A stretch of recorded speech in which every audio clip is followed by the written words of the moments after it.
ابھی 26ویں ترمیم کے اثرات ختم نہیں ہوئے، 27ویں ترمیم کا اعلان ہو گیا کہ جناب وہ اب آنے جا رہی ہے۔ اس کا وفاقی حکومت بہت خفیہ طریقے سے خاموشی سے سارا ڈرافٹ تیار کر رہی تھی، پلاننگ کر رہی تھی، ملاقاتیں ہو رہی تھی، ہم دیکھ رہے تھے محسن نقوی صاحب ملاقاتیں کر رہے ہیں، وہ آصف زرداری سے بھی کر رہے ہیں، وہ باقی سٹیک ہولڈر سے بھی مل رہے تھے، ایون مولانا سے بھی بلاول ملے۔ تو ہمیں یہ پتہ چل گیا تھا کہ 27ویں ترمیم آ رہی ہے، اور ہم نے پرسوں کے ولاگ میں آپ کو بتا دیا تھا کہ اسی ہفتے میں آپ دیکھیں گے کسی بھی وقت اجلاس جو ہے وہ قومی اسمبلی کے طلب کر لیے جائیں گے، قومی اسمبلی اور سینٹ کا، اور پھر آپ کو اچانک سے بتایا جائے گا۔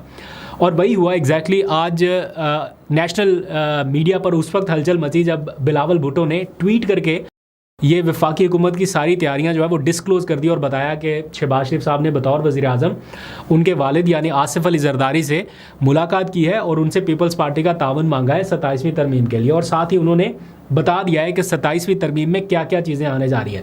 انٹرسٹنگ فیکٹس میں جلدی سے آپ کو بتاؤں گا، لیکن پہلے بتا دوں کہ کیا میجر چیزیں ہیں جو اناؤنسڈ کی گئی ہیں۔ ان اناؤنسڈ کے بارے میں تو آپ چھوڑ ہی دینا کہ وہ ایسی چیزیں جن کے بارے میں ابھی بتایا نہیں گیا، لیکن اناؤنسڈ کیا ہے؟ نمبر 1 آئینی عدالت، جو کہ ایک درینہ خواب تھا حکمراں اتحاد کا کہ آئینی عدالت ہو۔ وہ تو اس ٹائم مولانا ذرا انہوں نے ریزسٹنس کی، یا سم ہاؤ جیسے بھی ماحول ایسا تھا کہ وہ آئینی عدالت الگ سے نہیں بنا سکے، ایک آئینی بینچ بنا لیا انہوں نے، لیکن اب جو ہے وہ آئینی عدالت کی طرف معاملہ جا رہا ہے۔ اور بائی دا وے یہ ترمیم 30 نومبر سے پہلے منظور کرنا کیوں ضروری ہے، اس کی بھی میں آپ کو ریزن بتاتا ہوں، کیونکہ ایک شخص ریٹائر ہونے والا ہے جس کی طرف آپ کی توجہ گئی ہے، وہ نہیں، ایک اور شخص ہے، وہ میں جلدی سے آپ کو بتاتا ہوں۔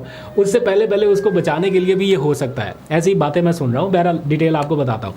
دوسرا اس میں ججز کے تبادلے کے حوالے سے ہے کہ حکومت کو مشکل پیش آ رہی ہے کہ جو ججز ابھی بھی سٹینڈ لے رہے ہیں ان کو وہ ہٹا نہیں پا رہے منظر عام سے، یا ان کا تبادلہ نہیں کر پا رہے۔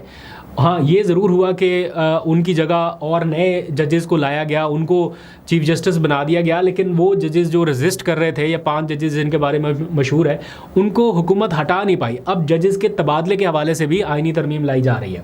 دوسرا NFC، یہ آپ یوں سمجھ لیجیے آسان لفظوں میں کہ وفاق اور صوبوں کے درمیان اختیارات کی تقسیم کا یا پھر وسائل کی تقسیم کو توازن بخشنے کے لیے یہ NFC ایوارڈ ایک سلسلہ شروع ہوا تھا، یہ بھی ایک 18ویں ترمیم کے تحت کیا گیا۔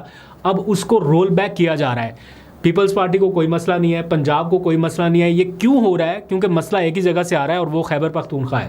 آپ کو پتہ ہے وزیر اعظم جب تقریر کرتے ہیں، سہیل آفریدی کو انہوں نے مبارکباد دی اور کہا کہ جناب ہم آپ کے ساتھ تعاون کرنے کے لیے تیار ہیں، اور اگلے ہی جملے میں انہوں نے کہا کہ ہمارا پاکستان معدنیات سے مالا مال ہے۔ تو معدنیات والے لفظ کے اوپر ان کا کافی فوکس رہا ہے۔